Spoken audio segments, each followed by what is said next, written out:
Thinking Aloud. Conversations on the leading edge of knowledge and discovery with psychologist Jeffrey Mishlove.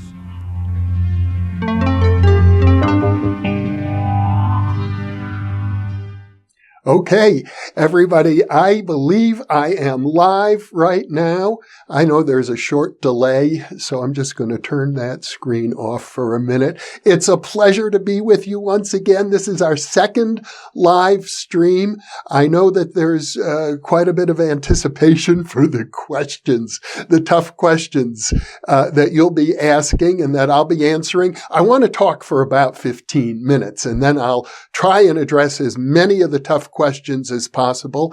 I imagine that we'll keep going for 90 minutes. So we've got an hour and a half or so ahead of us. And maybe if I have the energy, and there seems to be energy, we'll go even a little longer. But for now, I'm planning on 90 minutes. And I just want to do a quick check. Yep, everything looks like it's in order. So let me begin by talking about what is a tough question.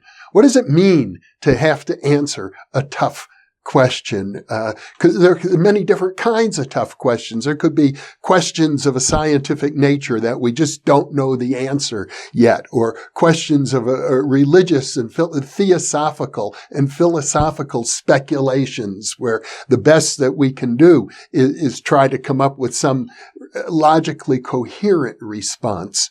There are questions you might ask about my personal attachments. Maybe I'm very attached to particular guests that you don't like for different reasons. And so you want to probe me about, why am I attached to that?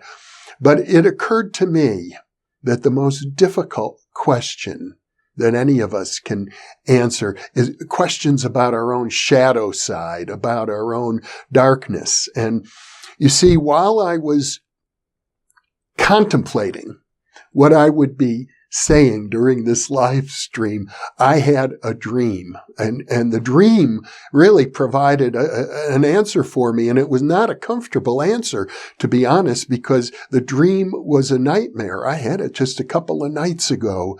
And it was horrible. I was on a mountaintop somewhere and I had a treasure. I had a valuable treasure, but people were coming, thieves, criminals. They wanted that treasure, and I knew I had to get away from them. And I managed to get away from these criminals, but I'm still up on the mountaintop. I couldn't escape. The exit was blocked, and I had to watch because they had captured other people on the mountaintop and were trying to force them to reveal the treasure. Well, they couldn't. I had the treasure, but I had to watch as these people were being tortured.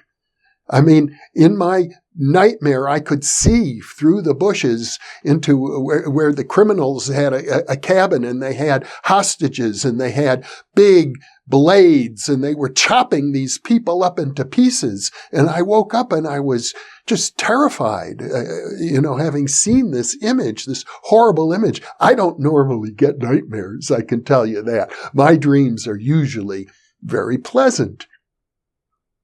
And so in the middle of the night, I got up to meditate and contemplate, what did this dream mean? Why did I have such an awful dream? And as I began thinking about it, I realized a few things. First of all, let me just say this. The dream was probably triggered by an event going on here in the house, here in New Mexico where I live. This year is one of the years when these gray moths appear, and we found like 40 of them or more in the house. And I, being the householder, decided they don't belong here. It was too many. They were dive bombing at my wife.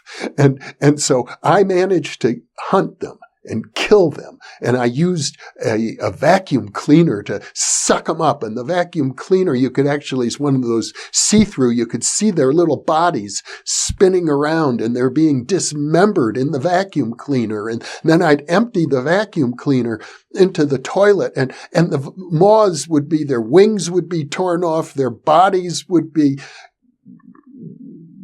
really almost shredded, but the moths could still be alive. I could see their little feet moving, it kind of tore at me because I don't like killing animals. If there's spiders in the house, I'll catch them and set them free. But these moths, 40 of them or more in the house, was a whole other matter. And so I'd flush them down the toilet out of the vacuum cleaner as fast as I could because I didn't want them to suffer any more than they had to. I wanted to end their life quickly. So while I'm meditating, thinking about this dream, it dawned on me, every image that appears in a dream is a reflection of my psyche. So I'm not just the innocent guy looking through the woods, watching people being killed in the dream. I'm the woods. I'm the cabin. I'm the criminals. I'm the one who's torturing and mutilating. That's all part of my psyche. And I might say, incidentally, that coming up in the next couple of weeks are going to be a few interviews with a wonderful and amazing, profound author named Paul Levy from Portland, whose great insight is that this waking reality is a dream as well. Just as Shakespeare said, we are the stuff that dreams are made of. So the actual killing of the moths is just as much a dream or created out of dream stuff as the dream was. So it dawned on me, yes, this is me. Those moths might be my relatives, in some cultures, that's what it's believed. And I want to show you exactly what I mean by that. These people you see here are not suffering from COVID virus at all. These are Jain worshippers in India. They cover their mouths like this so that they don't accidentally swallow any insects. And you'll see they're carrying brooms with them, which they use to brush aside any insects that might be in the path in front of them so that they don't accidentally kill an insect. It was from the Jain religion that the concept of ahimsa, or nonviolence, evolved some 2,500 years ago. The same concept that influenced Martin Luther King and Gandhi to develop very powerful, profound, nonviolent protests in our own era. So I'm a pacifist. I'm influenced by these people. It hurts me in my heart, actually, to have to kill moths. And all of this realization came to me as I was meditating after the nightmare. And the interesting thing is, I went back to bed. It's still 4 or 5 in the morning. I had another dream, and it was a continuation of the original dream. And I'm back up on the mountaintop, and I have the treasure. Only now, some people have come to see the treasure, and they're peaceful, happy people, and I show it to them, and everything is friendly all of a sudden. So what the dream was telling me, I believe, is that by acknowledging my dark side, by acknowledging that I could kill those living sentient beings, those moths, and do it without any empathy for them, at least I had to acknowledge that. I'm capable of that. It doesn't mean I will act it out, certainly not with humans. I'm afraid if more moths come in this house, I will do it, but I'll try to do it compassionately. It occurred to me, I'll try to end their lives as quickly as I can without suffering, without causing them to suffer. And it dawned on me, sometimes humans do that. If you're in a prisoner of war situation, you might do somebody a favor by killing them rather than by torturing them slowly. Well, that was my way of addressing the dark side. And I think the dark side also manifests itself in other ways. I've talked about this in some of the previous InPresence monologues about Rudolf Steiner's concept, for example, of the guardian of the threshold, the greater and the lesser guardians of the threshold, the initiators. And when you see them, they are the most horrible looking images you could imagine, grotesque, demonic, ugly as can be, but they are a reflection of ourselves. And when we can recognize our shadow side, we can also see that it comes with gifts of its own. It's very powerful. In fact, it may be in some ways connected to our strengths, even our psychic abilities in some way. It's important to recognize our potential for behaving that way. To me, the most dangerous people on this planet are the ones who conceive of themselves as being all good and evil is somewhere outside of them. And I know, I hear from viewers, they say the evil ones are the Catholics, the evil ones are the Jews, the evil ones are the military, the evil ones, it's always something outside of yourself. But the first place to look for evil, the first place to transform it alchemically is within. And I have to tell you, these interviews that are about to come up, such as the ones with Paul Levy, but not just Paul Levy, several of the other guests coming up in the next 30 days or so are going to address this question of coming to terms with, our own darkness, doing our own shadow work. Now, I know there are many questions, and I've given you my little introduction on what I thought would be one of the hardest things to address, my own darkness. Now, I'll begin to look at, we have moderators who have already posed many, many questions. So, here's a really good one. Uber driver says, is it possible someone like President Trump could be enlightened and he's actually a good guy working for the greater good? And there's a paradox involved in that question because I hate President Trump and I love President Trump. And I'll explain why. Now, I don't think President Trump, at least at the ego level, is enlightened. But I have to say this, and this is really the basis from which I would answer all of the most difficult questions. If I look within myself to the very basement level, to the foundation of who I am, I come to what I would call the ground of being, the source.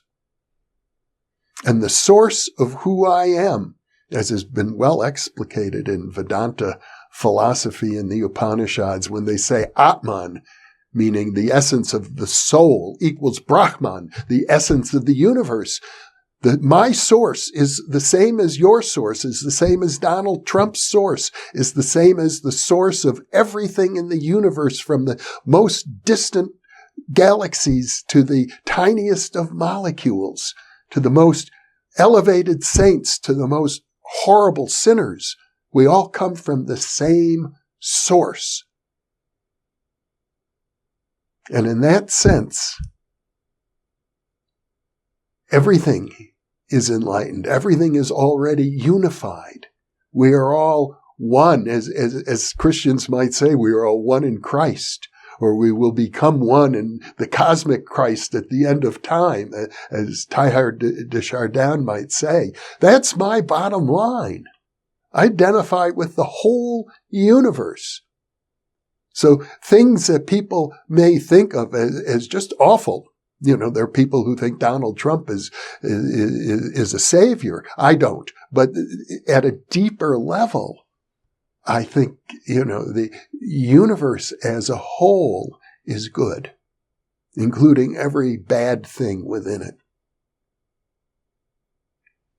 Here's another question. Moon Rose asks, with the current state of the world, how can humanity overcome the current oppression when all other avenues of resistance have already been attempted through history? How do we take back Earth? I had an interesting email exchange recently with my friend James Tunney, the Irishman who lives in Sweden, whose videos we've been releasing. And I had a discussion with him about the phrase from Jesus, resist not evil. I really think Jesus was onto something when he said, resist not evil. Now, you could look at the Second World War and say, yeah, we had to resist the evil of the Nazis. And sure, but now as a result, we've become like them. And James pointed out that, his understanding of mysticism and religious theology is that, yes, we cannot simply acquiesce to evil. We have to resist evil. But here's the point he made. And this comes back to my discussion of the Jains. We have to resist non-violently. Resisting evil doesn't mean becoming like the evil that we resist. And there are some great examples of this. Of course, Gandhi and Martin Luther King are two of the greatest examples of what can be accomplished through non-violent resistance. And one of the points my friend Stephen Schwartz, who wrote The 8 Laws of Change and who has been interviewed over 20 times on this channel, points out is that the change that comes from non-violent resistance tends to be more permanent than the changes that come through violent warfare, revolution, and the like. So, that's a question historians can look at, but I have to agree with James at this point. It's very important to resist evil. It's very important to stand up against evil, and it's necessary to do it non-violently. Now, in the case of the Salt March, for which Gandhi is famous in England, you could say it was non-violent, but those people marched to the sea to collect salt. It was against the law. The British wanted to sell the salt, as I recall.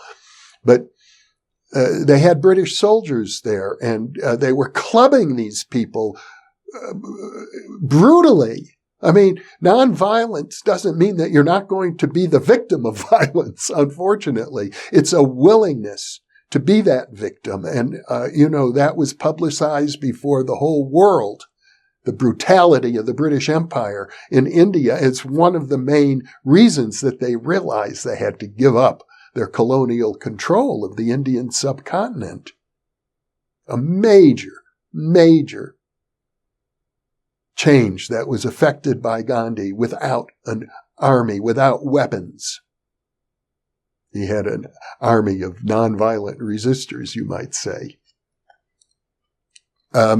Eric Olson says, can I please speak out on Osho, Bhagavan Sri Rajneesh, and his movement? Surprised that he's never heard mention of it in my interviews.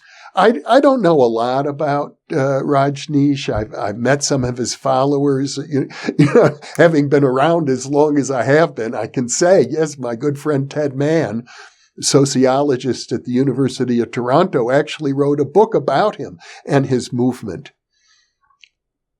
The thing about gurus like Rajneesh is, I don't doubt that the man was brilliant, but I have to say simply this. I agree with James Tunney 100% that you don't need to surrender your sovereignty over yourself to a guru. And that includes all the gurus who would like to set themselves up as petty dictators, period. So, yes, there are many positive things one could say about Rajneesh, but for my money, for what I stand for what New Thinking Aloud is all about, is we have inherited the spiritual traditions of the whole world. All gurus, all teachings are part of our inheritance. And we should try and appreciate them for what they're worth. They're wonderful teachings. And I know Rajneesh has said some wonderful things, but never, never, never surrender your personal autonomy, even if it is God himself in the form of Jesus Christ or the Buddha. As far as I'm concerned, don't do it. Now, You don't have to take it from me. I don't want you not to do it because I said so, but that's what I say. Dare Perea 1 says, is it possible to be free from fear? No, I don't think so. I think fear is part of our biological nature. You know, like a little bird, a little sparrow. If you see one on your lawn and you walk close to it, it'll fly away. It's afraid of you. And we, in our nervous system, we're like those sparrows. You know, we have that kind of fear. So we're never going to be free from fear. But what we can be is courageous in the face of fear. We can acknowledge our fear just as we acknowledge other aspects of our own darkness. And when we acknowledge it, then it doesn't have the same grip on us as it might otherwise, particularly in dreams. You know, there can be all kinds of fearful things that occur to us in dreams. We're running away from a monster. But if in your dream, if you can be lucid to the extent that you can turn around and face the monster, often you find that something nice is going to happen when we face our inner demons instead of run away from them. Prana Narayanan says, please comment on the state of affairs of parapsychology research as you see it and the path forward. Well, I've done several interviews on the future of parapsychology. The state of affairs is always in flux. Let me say that. And right now, parapsychology is a tiny, highly marginalized field. I mean, you can imagine how I feel having earned a doctoral degree in parapsychology 40 years ago, and nobody before me or since has a doctoral diploma from an accredited university that says parapsychology. That's an enormous statement about how marginalized the field is. And yet, on the other hand, we have, 76,000 followers on the New Thinking Aloud channel right now, largely, I think, because you're interested in parapsychology. And millions of people worldwide, which is why I think this channel has great potential for growth. I think that the day will come, probably in 200 years, when parapsychology will be central to our whole culture. It may not be called parapsychology at that point because it'll be integrated into other sciences. But that's what I imagine. It's so much on the outside now. But these things happen. They're called paradigm shifts. I'll give you an example. 300 years ago, I believe it was, maybe less, witches here in the United States were burned at the stake. Today, the paradigm is, witchcraft doesn't exist. And that's really the paradigm concerning parapsychology, in effect. Witchcraft doesn't exist, therefore parapsychology can't be real. Well, before we can shift the paradigm, the culture has to mature to the point where we can acknowledge that what we used to call witchcraft, sorcery, the things people are fearful of today, the rising tide of occultism, the depths of the subconscious mind, they all kind of interweave. We have to mature spiritually so that we, as a culture, can address our own depths, our own darkness.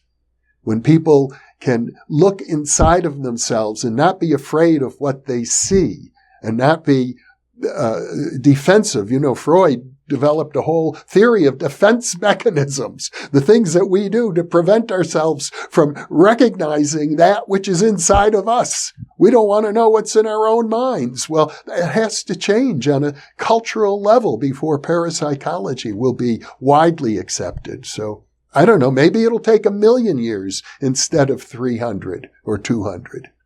It could take a long time, perhaps, for humans to be able to accept who we are inside ourselves. But, in terms of geological or cosmological time, even 1,000,000 years isn't very long.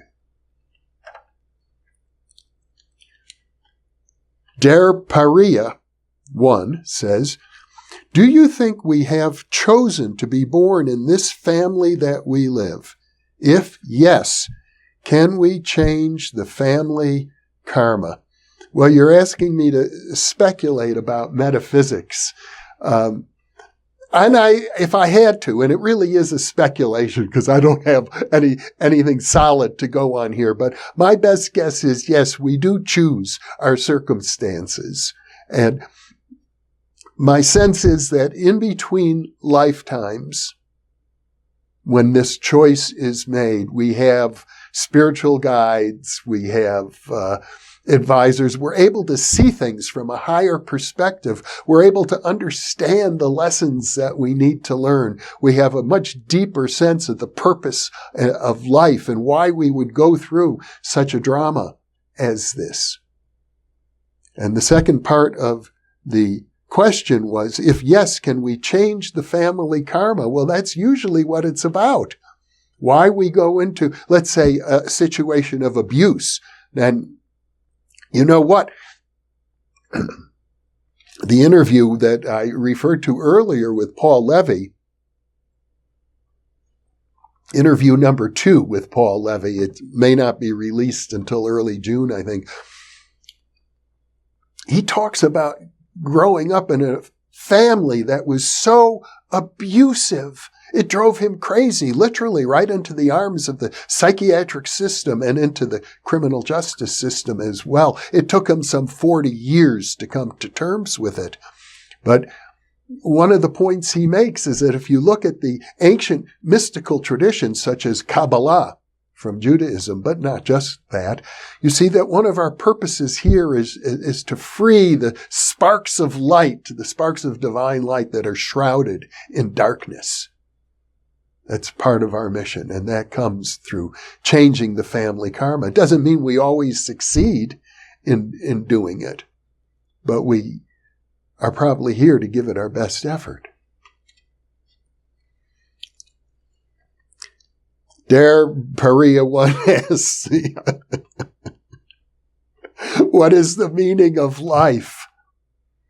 Now, everybody's going to have their own answer for that. The nihilists say there is no meaning. The existentialists say we provide the meaning. The meaning of life is what you give it.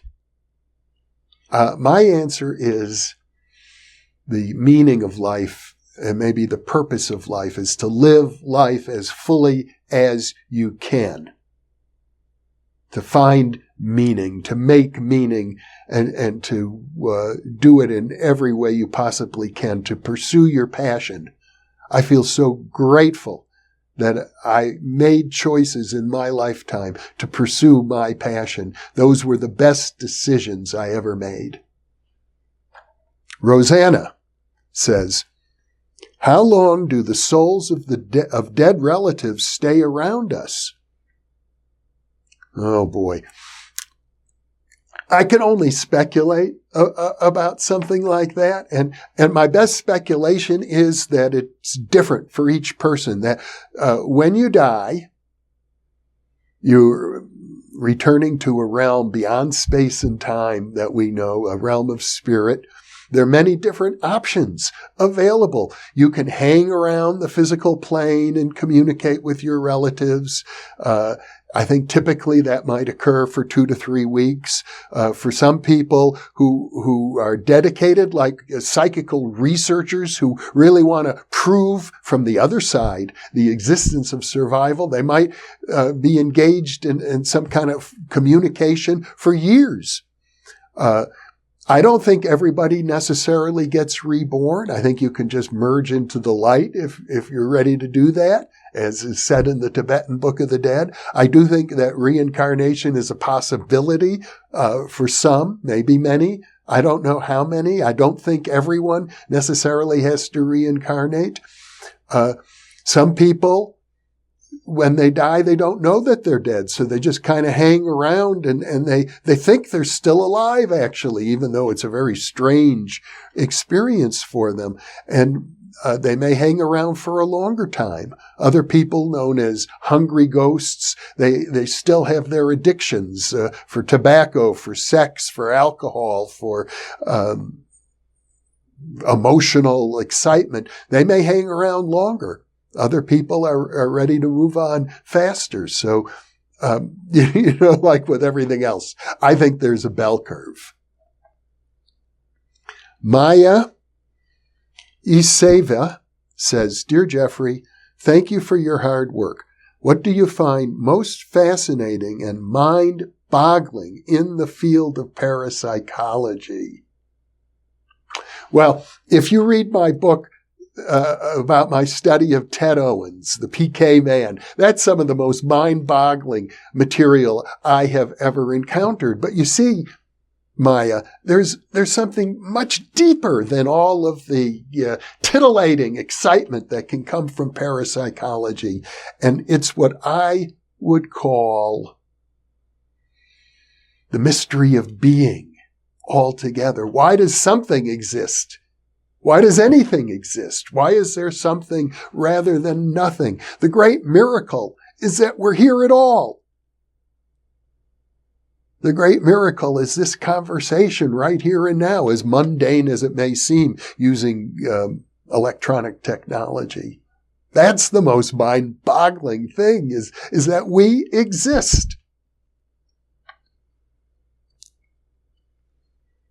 James Skinner says, Jeffrey, how does someone become a guest on your program? I love the easygoing atmosphere you have with your guests and how you're able to roll with your guests. Well, thank you. Many different ways. A lot of guests are old friends of mine. And, I've been doing interviews like this since 1972. So I have a backlog of, I don't know, about many hundreds of people still alive and probably a few hundred who have passed on.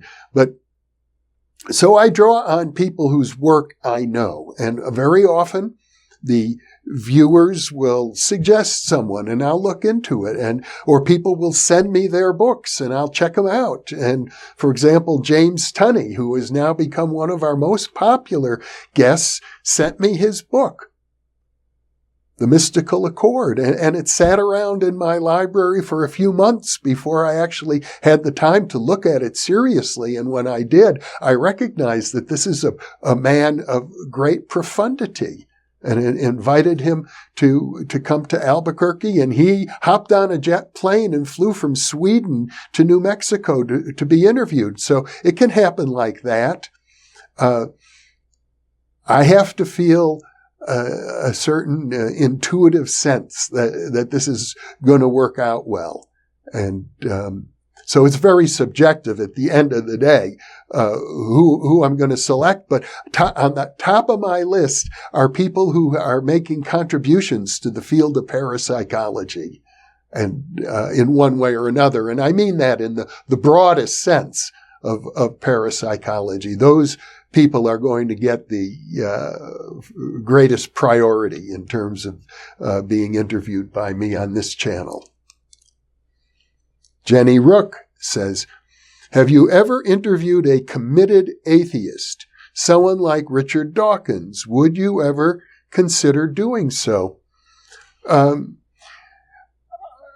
don't recall that I've ever interviewed a committed atheist about atheism. I have no objections to doing that. The Buddha was an atheist.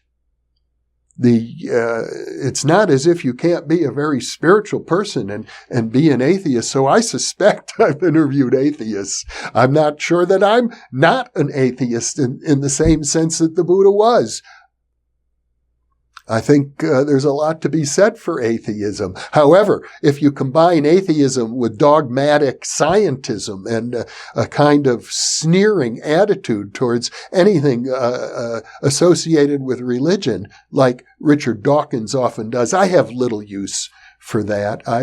I think there are many ways that you can criticize conventional religion, and Richard Dawkins does a good job of that. But other than that, I think for all of his brilliance, he was a relatively shallow thinker.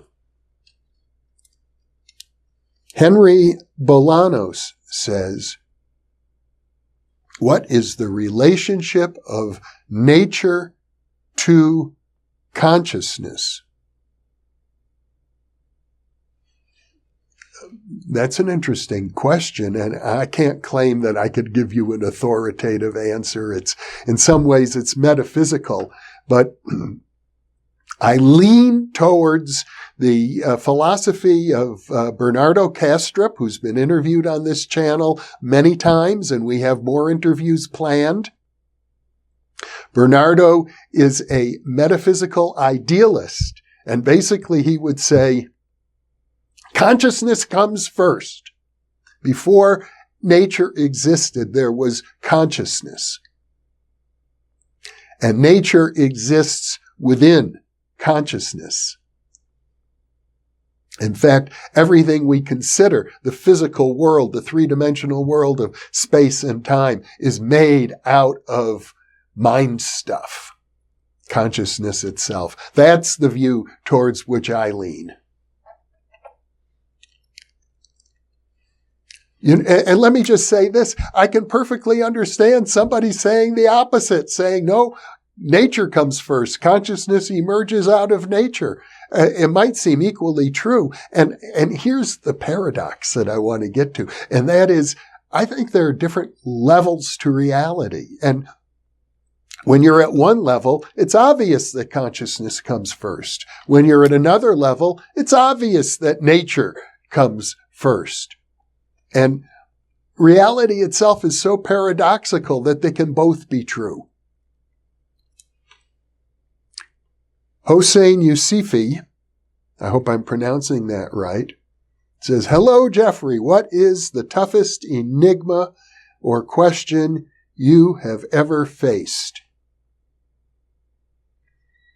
I remember when I was 10 years old, I used to do a funny thing. I would climb up to the rooftop of our little house in Fond du Lac, Wisconsin. It was a big house, a 2-story home. And I'm sitting up on the roof, looking down at all the people outside walking around. And I'd ask myself, I'd see my little body there up on the roof, and I'd see other people out in the street, driving in their cars and walking on the sidewalk. And I'd say to myself, why am I me? How did I get in this body? Why am I not in their body or on a different planet or in a different city? How did I end up here? I've been asking that question ever since I was 10 years old. I'm not sure I have the answer yet. Carrie Matchett asks, "Do you think people are under CIA capture? And if so, do you think people can bend reality in order to reverse the action on them?" Carrie, I think there's a lot of paranoia going on around things like this. I hear all the time from people who say, there are people who are beaming radio transmissions into my mind and trying to control me. Lots of times, I think what goes on in those circumstances, and I can't say in any particular circumstance, but lots of times people are projecting. They're projecting their own psyche, maybe even their own inner darkness out upon the CIA or upon the KGB or upon, the Satanists or the Illuminati who are trying to control them. I think sometimes you have to work through that. It's an inner process to regain sovereignty over your own mind. It often requires a lot of counseling. the interviews with Paul Levy that are coming up, I think will be very helpful in this regard, because he felt like he became possessed by a demonic force that came from within his own family. It took him decades to work through that. But sometimes that's our job. So, of course, we know that the CIA, and not just the CIA, but all sorts of agencies and of governments are engaged in nefarious activities of a secretive nature. But I suspect that often, many, many times, when people believe that they are being hounded by these organizations, what's really going on is they are being hounded by an aspect of their own psyche that they have to come to terms with. That's one of the reasons why I introduced this entire live stream with a discussion about, coming to terms with our own inner darkness. Purple Pipkin asks, why do so many people who have paranormal experiences forget them or write them off as a trick of the mind? Is it our mind's way of coping, or is there an external agency erasing high strangeness? That's a good question, Purple Pipkin. And here's what I think. We are all magicians. We are all very, very psychic. However, some of us don't want to live in a world where psychic phenomena are real. And they're good reasons. I mentioned we don't even want to know what's in our own mind, let alone having other people know what's in our own mind. If you don't want to face your own inner darkness and your own inner fears, you don't want someone else to be able to see them either. So it's much more comfortable for you to live in a world where psychic functioning doesn't exist. And the best way to live in such a world is to behave as if it doesn't exist and hope everyone else behaves the same way. And there's that enormous social pressure. But again, we're the ones creating it. I once had an opportunity when I was a graduate student at Berkeley. Arthur C. Clarke came and spoke, the great science fiction writer. And he had written some negative things in Time magazine about Uri Geller, the psychic. I sponsored, incidentally, Uri Geller's first major public appearance in the United States, and it was at Berkeley. But I raised my hand and I said, "Mr. Clarke, do you believe in ESP?" And he gave me the most honest answer I've ever heard. He said, "No, I don't, because I don't want anybody to read my mind." I think that's what it's all about. Okay, new questions. This is from, I can't actually tell who it's from.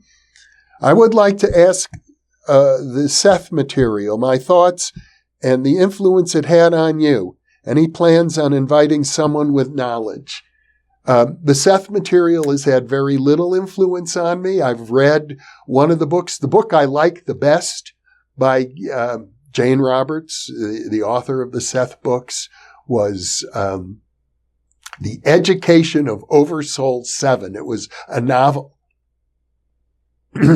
I hope someday somebody makes it into a movie. The idea is that this is an oversoul that has a responsibility for 7 personalities, each living in a different time frame and a different historical period, but simultaneously, and because the oversoul is outside of space and time, they all influence each other. It's very interesting.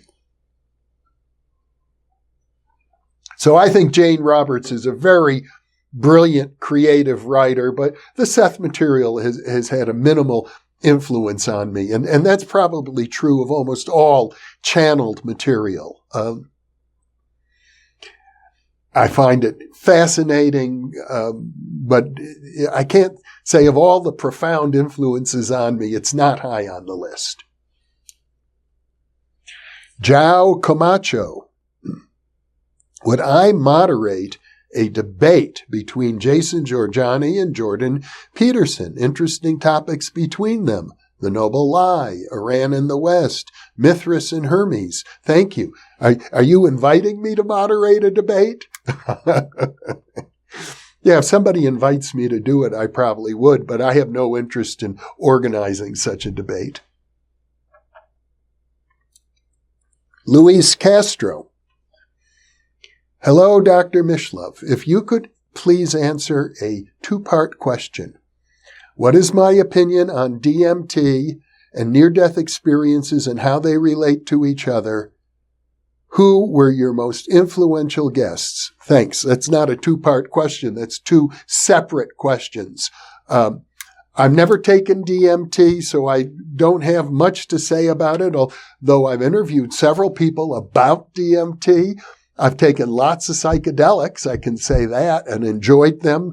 So in that sense, I'm more favorably inclined than negatively inclined towards DMT. But when I interviewed Rick Strassman about the spiritual implications of DMT, he really put it, as I recall, in a very straightforward manner. And he said, if you're spiritually inclined already, your DMT experience will produce a spiritual experience, but otherwise it will not.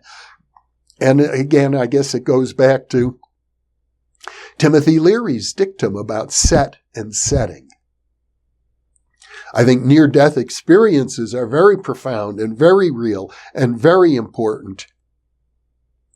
And yes, psychedelic drugs can help provoke that same awareness of a much larger consciousness of which we partake. And many reports of DMT suggest that that's so. And not just DMT, but other psychedelics as well.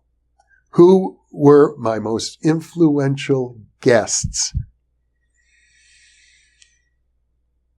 Well, the one guest who has had the greatest impact on me over the years, and I haven't interviewed her on the new Thinking Aloud series, but on the original Thinking Aloud series, was Jean Houston. Jean Houston, I have the highest admiration for her, the greatest respect for her. She had probably the most profound impact on my life.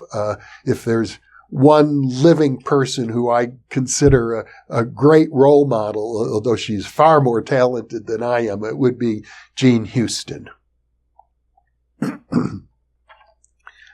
Another question from Luis Castro. Let him elaborate. Who influenced me the most or made a permanent impression on me? Well, I answered that, Jean Houston. L.C. Moore. I'd like to ask why you haven't had Peter Kingsley on your program. You have shown much interest in his work.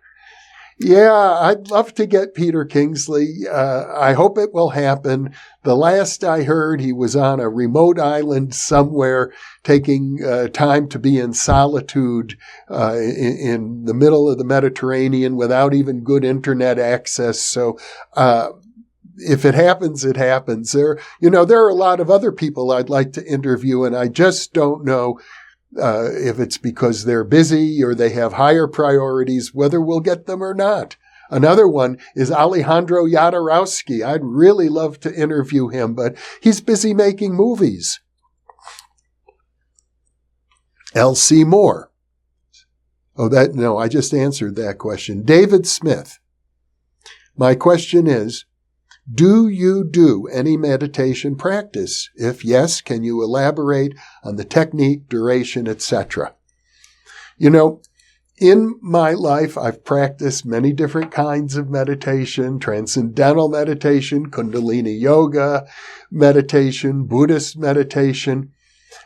I'm at a point in my life now where when I do the InPresence series, it's about being present moment by moment. And I can't say I've arrived there, but my ideal is that moment by moment, every moment is a meditation. Every moment is about being mindful and about being present.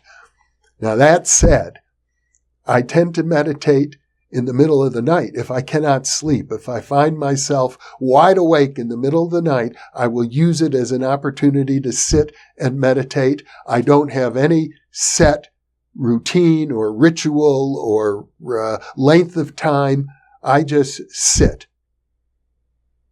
without any agenda whatsoever and see what happens. That's my meditation. Dare Paria 1, do you think that we have chosen to be born? Well, no, I answered that question. It's been asked again. Mind Science Alchemy.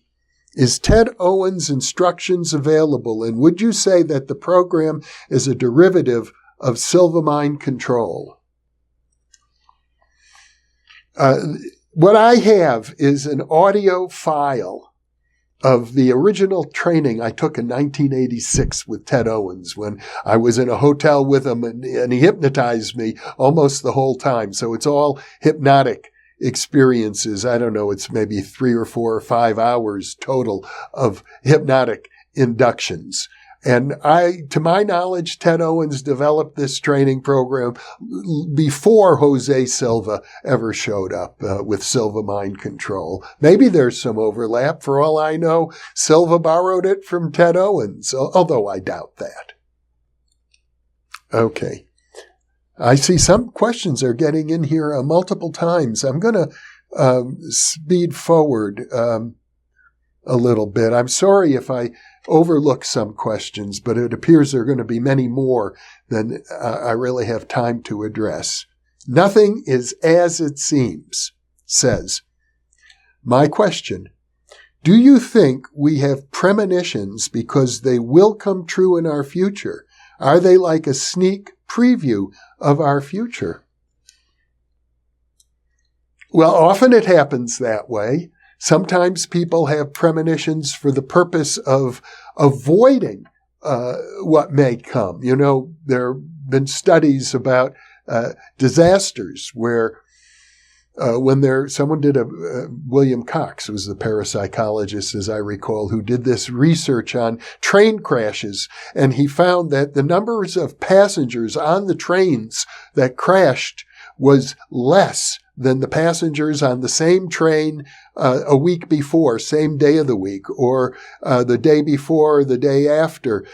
So it appears as if sometimes people get premonitions in order to avoid what might be a disastrous situation. I recall talking to a soldier who was in Vietnam where he had a premonition to turn around and fire his gun, and he did, and was able to, in that case, kill a Viet Cong who was about to kill him. So premonitions can be true premonitions, or they can be warning premonitions, or they can be fantasies of our own mind as well.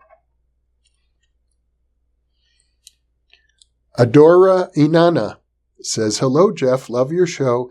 Thanks for the opportunity to get to know you better. Well, thank you. Dilibi says, what is the motive behind the pandemic? How interesting. People are asking, was it the Chinese? Was it Bill Gates? Was it who's the evil person who's killing people all around the planet? Is it the Democrats? Anyway, I think the best answer I've heard to that so far comes once again from my guest, Paul Levy, who says that he thinks the endemic is a projection of the psychic virus. He calls it the Wetiko. It's a Native American term, sometimes called Wendigo. Or you could think of it as Satan. Satan is the demons. But remember, they're not some kind of metaphysical evil. It's a projection of our own inner darkness. And it manifests itself in the physical world because this world, as I said earlier, is the stuff that dreams are made of. We are collectively creating the pandemic. Don't try and blame it on any person or organization. We're all responsible. Sigifredo Sarabia. Hello, Dr. Mishlove. I can't figure this. Any thought on alien agenda in their eyes? I heard people say they're demons attacking in dreams, but leaving physical skin marks. If to destroy us, there's no chance. So, great question. And really, listen carefully now. This goes back to what I described earlier as the ground of being. We and the aliens, the demons, the dark forces share the very same ground of being. It's not us poor victims and them horrible whatever's out there trying to do something to us. They are us. I know that's sometimes hard to take in. It's hard to understand. Maybe you ought to watch one of the greatest science fiction films ever made, Forbidden Planet. I was 8 years old, I think, in 1954 when it came out. And it's on this other planet where the Krell are the extinct civilization who live, but they had this technology, and they were able, through this technology, to manifest their own thoughts. So this human scientist who is living on this planet learns how to use the technology, and the visitors who come on a flying saucer from Earth in the future are plagued by the demons haunting them on this planet. Eventually they learn it's the monsters of the id created by the doctor who's jealous that his young daughter is falling in love with one of the spacefaring adventurers from Earth. It's all us, every bit of it, just as in a dream. Every element of the dream is part of your psyche. This world, this physical world that we are so seduced into thinking is separate from ourselves. No, it's not separate from ourselves. Everything you see out there, the most horrible, ugly things, the things that scare you the most, it's part of yourself. It's part of ourself. We're all part of each other. It's part of our collective psyche, and we're not going to ever master it until we come to own it.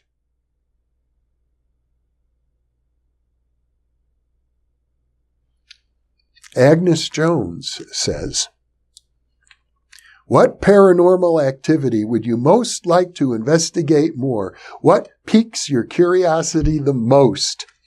Well, I'm a generalist. My very first book, published in 1975, the first edition, was The Roots of Consciousness. When it was published in a new edition in 1987, they called it the Illustrated Encyclopedia of Consciousness. So my mind is encyclopedic, and I love it all, every bit of it. I don't think that anything is more important than anything else, ironically, because it's all us. Every part of it is us.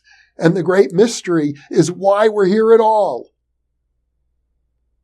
So sure, I love UFOs. I love life after death. I love remote viewing. I've got an interview coming up with Sean McNamara. It'll be released in about a month, talking about training psychokinesis. So all of these things pique my interest.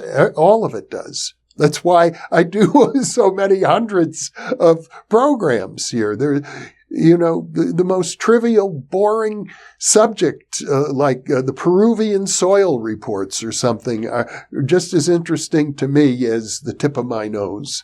Well, okay, that's an exaggeration, but anyway. Typo Dev. How does spirituality address the lapse of consciousness under anesthesia? Okay, that's a fascinating question. And of course, the person who addresses that question most is Stuart Hameroff, the anesthesiologist who founded the Toward a Science of Consciousness conferences in Tucson. So He's been looking at this question of the lapse of consciousness under anesthesia, how and why that happens, and has come up with a very highly evolved theory. It's called ORC-OR, in which he relates quantum geometry to the question of the operation of consciousness within the nerve cells and the microtubules within the nerve cells. So fundamentally, he has a physical model. It's very controversial. I don't think it's widely accepted on the one hand, and on the other hand, I don't think it's been refuted adequately either. On the other hand, I'm not necessarily the most qualified person to give you a detailed understanding of it. But if you want to dig into the answer to that question, I would look into Stuart Hameroff's ORC-OR theory, in which he looks at consciousness and its relationship to the collapse of the wave function and the nervous system, and how anesthesia operates in that regard.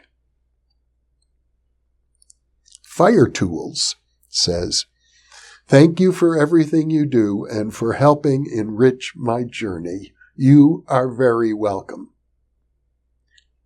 Rob Trump asks, "Would you espouse a religion if it could be logically proven to be the only possible explanation for all the variety of human experience and prior belief?"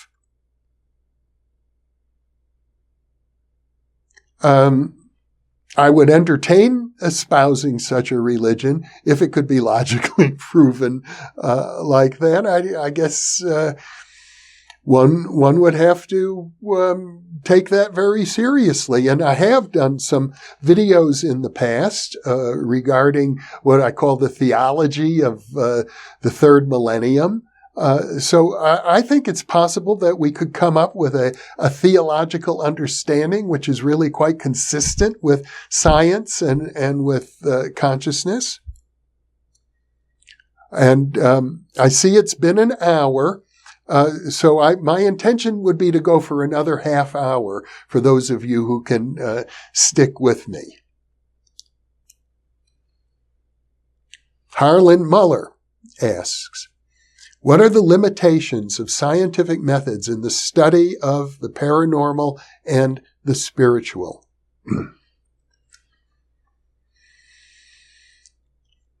You know, empirical science is typically based on things that you can see, feel, touch, taste, and smell and hear. In other words, the empirical method implies gathering data through the use of the senses. And so spiritual realities that are beyond the five senses have often been considered beyond the reach of empirical science. Like if I was to ask about your spirit guides, if there's no empirical way to measure spirit guides or measure past lives or measure the aura, if these things exist somehow outside of empirical measuring tools, then that might be a limit of science. But then William James, before he died, wrote a wonderful essay on what he called radical empiricism, in which he claimed that direct experience of consciousness, that's the most immediate experience we have, that has to be included in empirical science. That really opens up the door widely to other approaches. So I don't think we have yet found the limits of how these things can be studied. And I'm sure 100 years from now, 10 years from now, people will be devising new things. So, you know, John Lilly once wrote in his book, Programming and Metaprogramming of the Human Biocomputer, he said, there are no limits to the human mind except the limits that we think we have, that we create through our thoughts.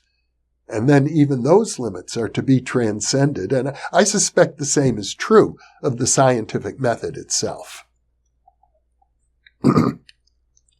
Harlan Muller says, "What?" Oh, no, I just answered that question. J. Cathy.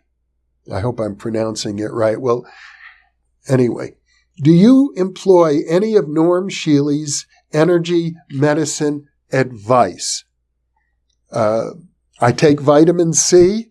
I think that's important. I try to exercise. I try to eat healthy foods as much as I can, but I don't avoid all sugar. I probably have more sugar than I ought.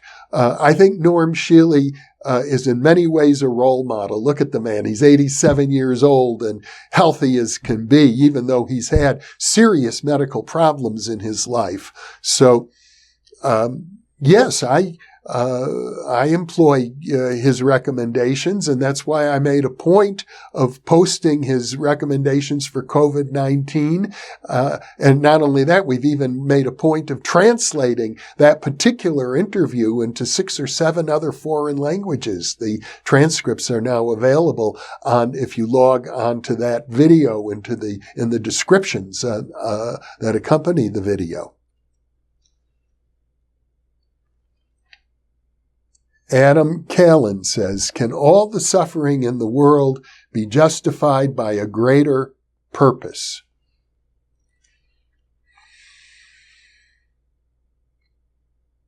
That is a very deep question. I think in theory, yes, it can be. You know who addresses that is Stanislav Grof in his book, The Cosmic Game, where he points out, from one perspective, the human perspective, this suffering is wasteful. It is not justified at all. It's tragic. And yet, from another perspective, it's sort of all a big joke. It could even be something that you would laugh at, that there's something funny about it, that we would take it so seriously to begin with. Now, it's easy for me to say that. It's not easy if you're suffering. But this is an example of what I described earlier, that things from one level of reality seem a certain set way. That suffering is tragic and can't be viewed any other way.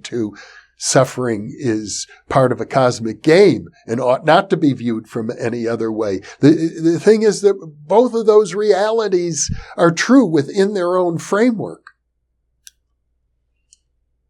Kevin asks, do you think one can become possessed or invaded by spirits during an ayahuasca trip? Yes and no.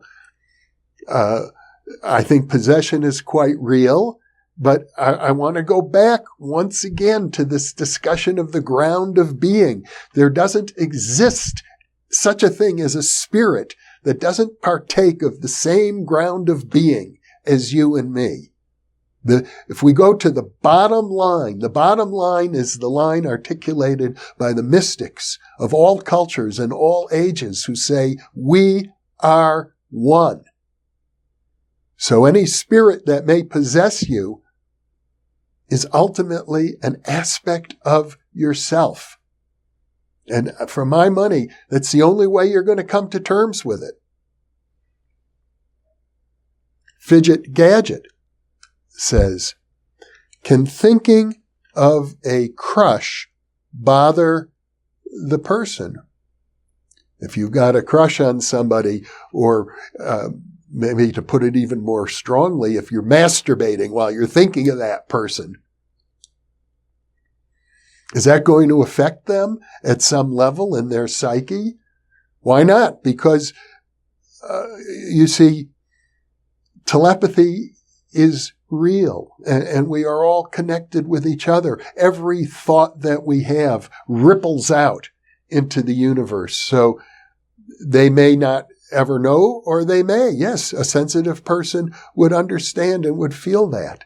I think if we're ever going to live in a world in which parapsychological phenomena are accepted, you have to come to terms with things like that. The need for us to take responsibility for our thoughts and for the thoughts of others.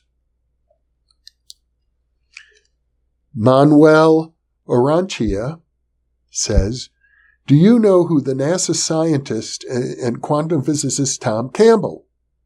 He is the author of My Big Toe with the Virtual World Model. He also is known to be an avid astral projection advocate. Yes, I know of Tom Campbell. I do know of him. He has a very popular YouTube channel.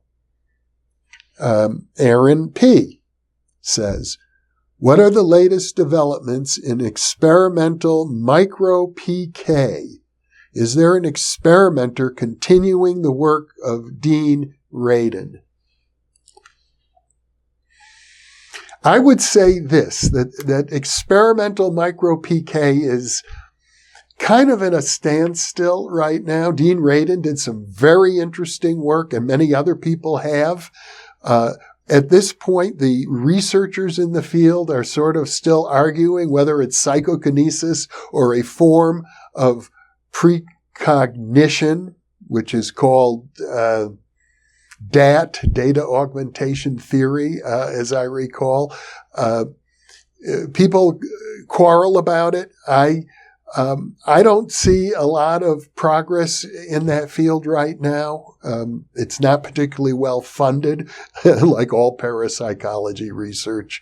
So I guess, William James once wrote over 100 years ago about psychical research, the field that is sort of the progenitor of parapsychology. He wrote, we can't expect progress in this field decade by decade as in other disciplines because it's such a profound field. We have to expect progress by the century and the half century. So I think that's a good question for your grandchildren to come back and ask in another 50 years. Let's see, where we've gone with it then. BP. What are the glowing orbs which sometimes appear in photography? I have a video of one of these playing with my German Shepherd, small, maybe 6 inches in diameter. And I'm not an expert in photography, but I know that there are various artifacts that can be caused by light, a light flare reflecting in a lens.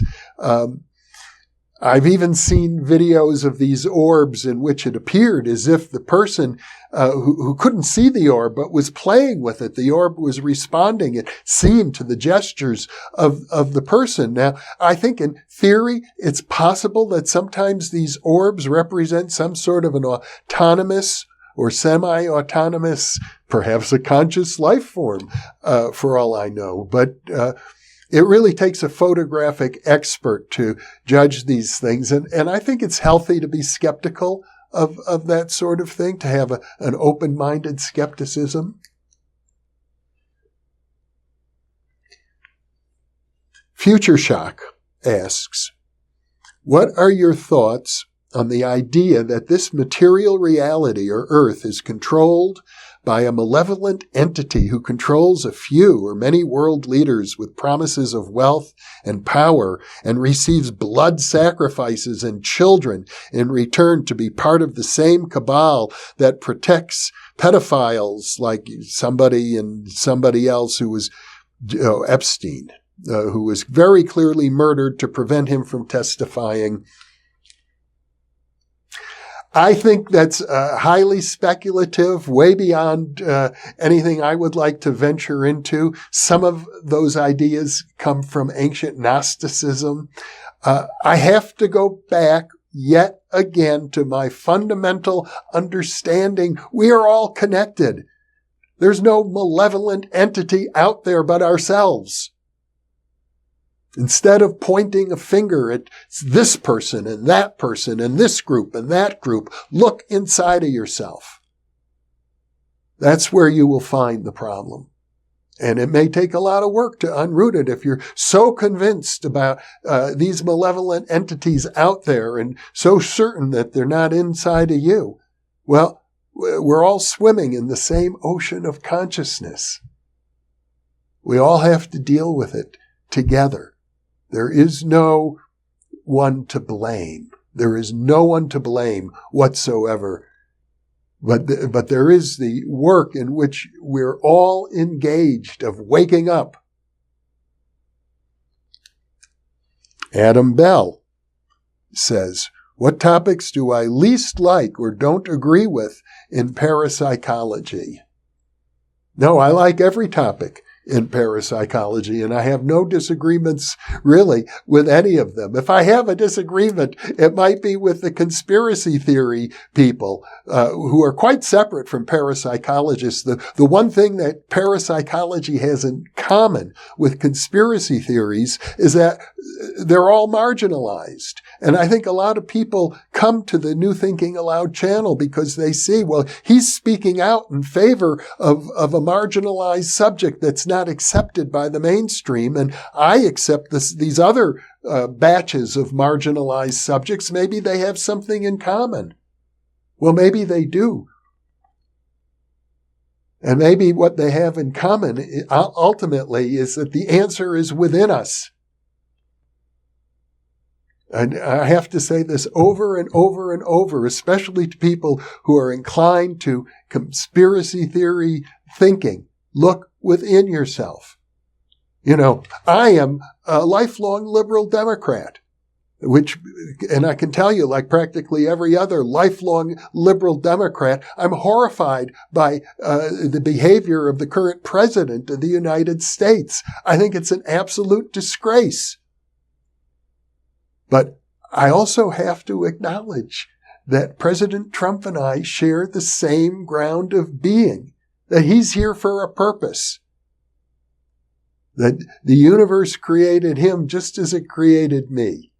And ultimately, I feel at one with the universe, which means at one with President Trump. Not that I support him or would ever vote for him, understand, but I can't really hate President Trump. It'd be like hating myself. Angus Timmons says, Jeffrey, do you think Pierre Grimes will return to your show anytime soon? Do you agree with Pierre Grimes' method of interpreting dreams, and will he return? Well, you know, Pierre Grimes, last time he was here was 94 years old. And that was in an era when he could travel by airplane. I don't know when that will happen. And the last I heard, he had health problems. As I recall, he's dealing with cancer. I enjoyed his dream interpretation method, but I didn't feel that it fit me as well as other dream interpretation methods with which I'm familiar. Nevertheless, I love Pierre Grimes. He's a wonderful man and a wonderful guest. And somebody is telling me that was Kid Energy who asked that question. Manuel Orantia says, would I interview Tom Campbell? Maybe I would. I don't have a strong feeling about Tom Campbell, but I also know he has plenty of exposure on YouTube already. He doesn't need me to interview him. And you don't need me in order to understand his material. It's out there a lot. So I have no objection to interviewing him, but I have a list of maybe 40 people already I'm trying to get, so who would be higher on the list. Tyanite says, I've always wanted to ask you why you moved to Albuquerque. I live in Albuquerque as well. And the answer is we were living in Las Vegas, and it was getting very hot in the summer of 2017 in July. There were 10 days that didn't get above 110 degrees. It was very painful. We felt we had to move anyway. We were looking for a new house. And we thought, if we can move to a new house, why not move to a new city? And we loved the desert. We wanted a desert city with a good airport, but cooler than Las Vegas. So that meant not Phoenix and not Tucson, and also not a cold city like Boise or too large a metropolitan area like Denver. Well, that left Albuquerque. And we started looking in Albuquerque, and we found this wonderful home at a fabulous price. It's worked out very well. We've been here now over 2 years, and we're very happy in Albuquerque. And Tyanite says, have you ever encountered a charlatan in the field of parapsychology? Did it change your view of that section of the research? Well, many years ago, I hosted a parapsychology conference in Berkeley, and I invited as one of the speakers Jay Levy, who was at that time a medical doctor, and he was the director of what is now known as the Rhine Research Center in Durham, North Carolina. Back then, it was the Foundation for Research on the Nature of Man. And Dr. Levy was found to be engaged in fraudulently manipulating the computer program that was running a series of fascinating experiments, in retrospect kind of cruel, because he was giving electroshocks to mice and seeing if they would use precognition to avoid being electroshocked. It looked like it was getting great results. It turned out to be not so. So that's an example of a fraud. It was exposed by J.B. Rhine himself. It didn't change my view of parapsychology overall. But yes, that particular line of research has been discredited, and it hasn't been replicated, which is just as well, I think, because it's kind of cruel to the animals involved. Andre says, what are your afterlife beliefs? And I have to laugh because there's an underlying premise. What are your afterlife beliefs? And I guess I've harped over and over and over again about the idea that consciousness probably precedes the physical universe. The afterlife itself might be an illusion. I think we are one with the afterlife already. But yes, I think the research on reincarnation has to be taken very seriously. I think there's good evidence that people do reincarnate. And I have to say, looking at all the evidence of mediumistic communications, there seems to be good evidence that people can communicate through mediums after they die. So I'm inclined to accept it. At the same time, I'm also inclined to realize it might all be the manifestation of the consciousness of living people. As I say, we're all one. And when you start with the premise that we're all one, or if you prefer, we're all interconnected, then the very questions that you ask have to be modified in light of that premise. David Smith says, how do you self-hypnotize yourself? We probably are all self-hypnotizing ourselves all the time, every day. But if I want to do it deliberately, I can put myself through a count of 10. Simple hypnotic instructions. I learned self-hypnosis as a high school student. And, it's like learning how to drive or learning how to ride a bicycle. At first, you follow the steps. Eventually, it becomes like second nature. And those steps, you can find those steps anywhere. There are hundreds of books out about self-hypnosis. The Forever Conscious Research Channel. Are you familiar with or heard of summoning anomalies in the sky? I've been doing it, but barely have anyone covering it. Can you suggest reaching out or to a book suggestions? Well, summoning anomalies in the sky, that's what Ted Owens used to do. He could summon up thunderstorms, heat waves, cold waves, UFO appearances, power blackouts. It could be thought of as psychokinesis, or it could be thought of as just an example of the power of the human mind to manifest, to influence the dream that we live in.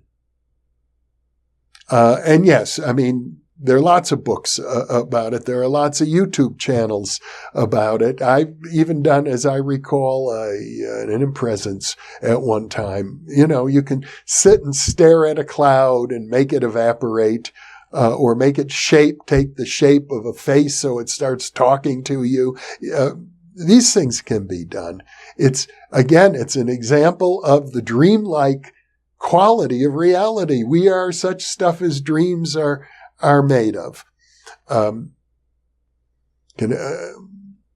Are there books? I don't particularly recommend any books. I would recommend trying to go a little deeper than that. But if you did want a book, read The PK Man. That would be a good starting point if you haven't read it already. A. Cummins says, what are my thoughts on the concept of sin and condemnation?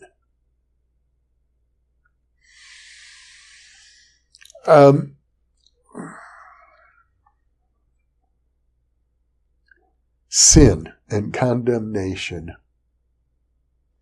You know, one of the very first InPresence monologues that I did was about self-love. And I think we are all entitled to love ourselves unconditionally, because at base, we share the ground of being with the whole universe. We are spiritual beings. And that means, unconditionally means you love yourself no matter what you have ever thought, what you have ever said, or what you have ever done. None of those things are reasons not to love yourself. Now, that doesn't mean that you should love all of your behaviors. If you've done something, something bad, you should make amends. You should correct your behavior. You can improve yourself and correct your behavior, but you can always love yourself unconditionally, no matter what. Peter Seamus Gunn asks, I believe that you went into trading. Were you tempted to employ ESP for financial gain? Well, yes, I was tempted to do that, as a matter of fact. I can't say it was terribly successful, but I can tell you this, every trader ultimately, unless they're doing pure mechanical trading using computer programming, they are relying upon intuition. And intuition often, if not always, has an element of ESP. So, but it's about manifesting. It's about the dream in which you're living is a reflection of your consciousness. I feel blessed in my life. I'm surrounded by beauty and love and meaning in my life. And I can say that I've been blessed because it's a reflection of how I feel inwardly. Now, I can't promise that that would be the same for everybody, but I think that's the tendency for things. So I don't see that it's necessarily bad to employ ESP for financial gain if you can. But I will say this, many of us are conditioned to have emotional attitudes, subconscious attitudes about it because we believe money is a bad thing. And if you have that as part of your emotional makeup, then it's going to affect how well you do. And so when I deliberately endeavored to employ associated remote viewing for making money, I think some of my own unconscious attitudes interfered with it. The Full Monty asks, Jeffrey, the Seth material. No, that question's been answered already. Any thoughts on universalism, says Agaratos Henosis. I'm not sure what you mean, of course, by universalism, but I can say this. My friend Daryl Robert Schoon, who has been interviewed many times on this channel, is a spiritualist minister with the Temple of Universality in Tucson, Arizona. You can look up on their website. To the extent that universalism means what I've expressed many times now in this live stream, that we are one with the ground of being of the whole universe. that we can embrace the whole universe and all of its magnitude and all of its good and all of its evil, all of its promise, all of its despair. It is all part of who we are. Yeah, I embrace that idea 100%. I don't identify with only half of the universe, like only the good stuff and not all of it. I think the universe is here for a purpose, and I suspect that it's a good purpose, including everything that we from our human perspective think of as bad and tragic. Armando Solorzano asks, Jeff, could UFOs be psychokinetic emanations from the collective unconscious? Yes, or from individuals like Ted Owens who could conjure up UFOs. Naman Jain asks a question, are you a vegetarian? I think ideally I would be a vegetarian. You might say I'm a lapsed vegetarian because my inclinations have always been to be a vegetarian, but I was raised by a mother who said moderation in all things, including moderation. So I'm very far from a perfect vegetarian. Ryan, my question is, do you have any recommendations for somebody looking to pursue a career in parapsychology or psychedelic research in today's society where institutions indoctrinate mainstream thought? Well, you've got to be willing to buck the tide. You've got to be willing to face the consequences of bucking the tide. You know, traditionally, the recommendation that people give to young people who say, I want to come into parapsychology, the standard advice that every experienced parapsychologist gives is first establish yourself in a conventional field where you have some career security. That's the standard advice. Now, I never followed that advice and I have no regrets.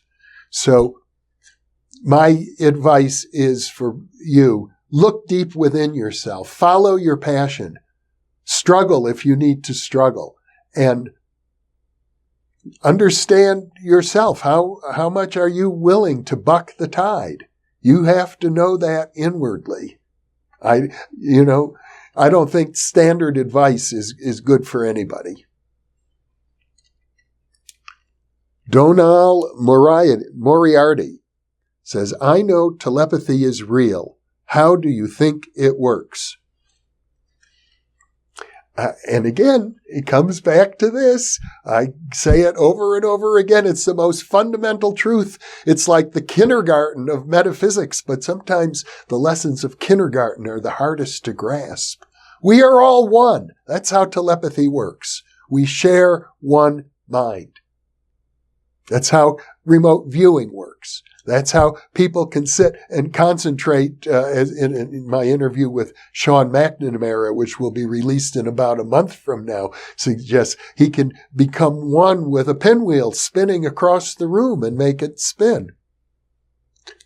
Okay, we are now at the 90-minute mark, which is when I said I'll stop.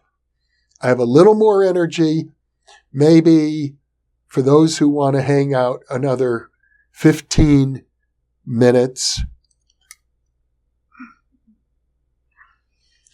Antonio Levia writes, do I have any new books in the future? Well, right now, our big project is transcribing the many New Thinking Aloud interviews, and hopefully there will be some books, because I'll tell you, above all, I'd love to see this channel reach 1 million people. I'd love for each of you who are part of this channel right now to let your friends know about it. Let's let it spread, let it grow, and new books based on the transcripts of the interviews, and they're also being translated into many languages, is a way for me to reach out more to markets where people interview authors of books. I haven't published a book in 20 years, so I'm thinking of doing that mostly as a vehicle for letting more and more people know about New Thinking Aloud. And let me say this as well, since we're starting to wrap up. I know not all of you who are viewing right now are amongst our volunteers, but our volunteers are doing exciting things. Our volunteers are translating and transcribing the interviews, helping to redesign the website, creating a searchable database where you can type in any search term that you can think of. And it will give you hot links to the moments in each of our interviews where these terms are being discussed. Our volunteers are creating videos, short video trailers based on the interviews to reach out to young people, to the hip-hop market, to people who are interested in ideas that are titillating and flashy. Well, a 3-minute trailer will be, but the interview itself will be very serious. And I think there's no reason why people who are even young people, even uneducated people, can't sit and listen and appreciate a serious interview. We hope to draw more of them in. So we have a weekly newsletter for our volunteers. It also goes out to donors and supporters of New Thinking Aloud. If you're a viewer and you'd like to get more involved, take your viewing experience to the next level, send an email to me, friends@newthinkingaloud.com, and become part of our team of volunteers. I welcome you to do that. Now, I will take Dossie Richards says, what's the craziest PK demonstration you've seen in person? Well, I've seen Uri Geller take a mung bean, and hold it in his hand and watch it sprout while it was right in his hand. That's probably the craziest thing that occurred right in front of my eyes. Now, many people think Uri Geller is a total fraud. I don't know anybody who's able to do that. But even if he did that one, my friend Saul Paul Sarag witnessed the opposite. He knew that Geller could do that. So he handed Geller a bean sprout, a mung bean sprout, and he said, okay, make the clock run backwards. And Geller closed his hand over the bean sprout. A moment later, when he opened his hand, it was no longer a bean sprout, it was a bean. Now, you might think that's a cheap magic trick, but Geller had no idea that that was going to be sprung on him. So Saul Paul, my friend, surprised him with that. Okay, just a couple more I'll take. Doogie Woogie. Does Jeff think that the paranormal and ET, mystical experiences, are all from the same place, either from somewhere else or from within ourselves? Cheers. Or is that Patrick Leahy who said that? Oh, no, that's Doogie Woogie. So, you see, there are different levels. And as I've expressed, at one level, things seem one way. There's a level at which, the ETs and aliens come from a particular plane of reality. You could call it the hyperspace or the astral plane or the star system of Arcturus, some other place. And then at a deeper level, we all share the same ground of being. So I'm trying to go to the deepest level where we all share the same ground of being. It doesn't mean that these other levels aren't also self-contained and real from within their framework. But bottom line, we all share the ground of being. Doogie Woogie, are the yin yang pins for sale? Yeah, they are for sale. They cost $12.99, but we haven't been selling them because of the fact that we haven't had the shopping cart working on the website. And one of our volunteers is helping us to fix that right now. It's about getting the shipping data in, because depending on where you're located, the shipping costs vary. So hopefully that'll be fixed soon. In the meantime, if you want to make a donation to the New Thinking Aloud Foundation, we can accept your donation. And if you send me a note at the same time, I'll send you a pin. You just have to appreciate that, whatever. Okay. Patrick Leahy says, from the Buddha, why is it easy for evil people to work together, even if they hate each other, than it is for good people to work together, even if they love each other? Patrick, I don't accept the premise of your question. Actually, I don't know that is the case. I'm inclined to think it's probably not the case. But yes, good people sometimes have trouble working together. As I say, I'm a lifelong Democrat, and I recall the famous quote by the humorist Will Rogers, who said, "I don't belong to any organized political party. I'm a Democrat." And whereas the Republicans seem to be unified and in lockstep with each other. Maybe that's what you mean. I don't know. At the end of the day, you know what? We've been going now for over 90 minutes. I can tell I'm getting a little weary. I don't know that I'm going to give sensible answers to any more questions now. Let me say to all of you who have been with me, I love you.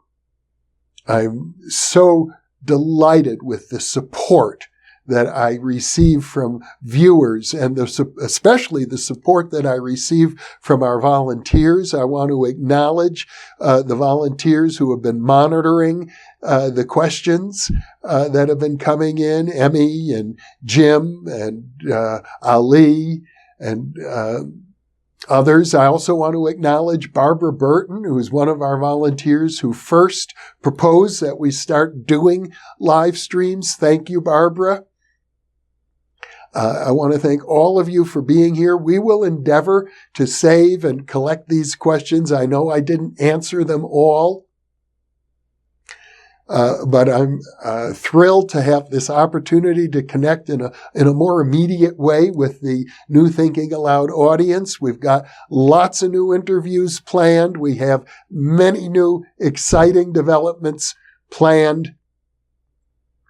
Thank you all so much for being with me.